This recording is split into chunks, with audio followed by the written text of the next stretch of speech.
వార్త ప్రజల కోసం ప్రజల పక్షం. వార్తలు చదువుతుంది మాధురి. పాత బస్టాండ్ రీఓపెన్ త్వరగా చేయాలి. మా పోరాట ఫలితంగా వచ్చిన నిధులను ఉపయోగించి ప్రజలకు అందుబాటులోకి తేవాలి. అఖిలపక్ష ఐక్య వేదిక జిల్లా అధ్యక్షులు సతీష్ యాదవ్ ఈ రోజు వనపర్తి డిపో మేనేజర్ వేణుగోపాల్ని కలిసిన అఖిలపక్ష ఐక్య వేదిక వారితో మాట్లాడుతూ పాత బస్టాండ్ రీఓపెన్ చేయడానికి 9,60,000 రూపాయలు వచ్చి చాలా కాలం అవుతుంది. కానీ పనులు ముందుకు సాగడం లేదని, మీరు స్వయంగా విలేకరులకు ప్రెస్ మీట్ పెట్టి త్వరగా చేస్తానని చెప్పారు.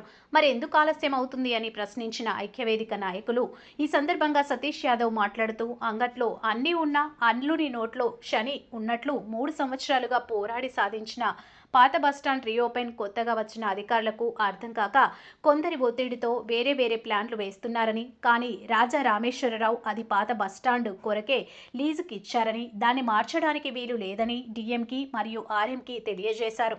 ప్రజలు ఇబ్బంది పడుతున్నందున తొందరగా పనులు పూర్తి చేయాలని, ప్రజలకు అందుబాటులోకి తేవాలని డిఎం ద్వారా ఆర్ఎంని కోరడం జరిగింది. ఈ కార్యక్రమంలో అధ్యక్షుడు సతీష్ యాదవ్తో పాటు టీడీపీ రాష్ట్ర నాయకులు కొత్తగొల్ల శంకర్, గిరిజన విద్యార్థి రాష్ట్ర నాయకులు శివానాయక్, కాంగ్రెస్ నాయకులు వెంకటేష్, బీసీ సంఘం నాయకులు యాదయ్య, నాయకులు బొడ్డుపల్లి సతీష్, గోవిందు, యాదగిరి, నరసింహ తదితరులు పాల్గొన్నారు. మీ తొలి వార్త న్యూస్ ని సబ్స్క్రైబ్ చేసి, లైక్ చేసి, షేర్ చేయండి.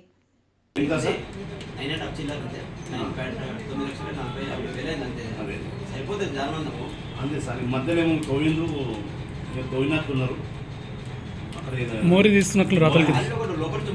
అవును, నేనేమంటారు సార్ అంటే నెలకు 3 లక్షల ఆదాయం అంటే ఆర్టిస్ట్ మంచిగా సార్, చాలా మంచిగా. ఖర్చులు లేకుండా నెలకు 3 లక్షలు మంచిగా కడితే డిలే అవుతుంది. ఇంకోటి మీరు అనుకున్నట్లు కాదు.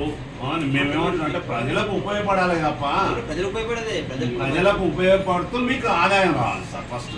కానీ ప్రజలకు మీకు ఆదాయం రావాలని ప్రజలకు ఇబ్బంది పడలేదు కాకుండా చూడండి. మేము అందించినాం, మళ్ళీ ఇస్తాం. మాకు అయ్యే వరకు మేము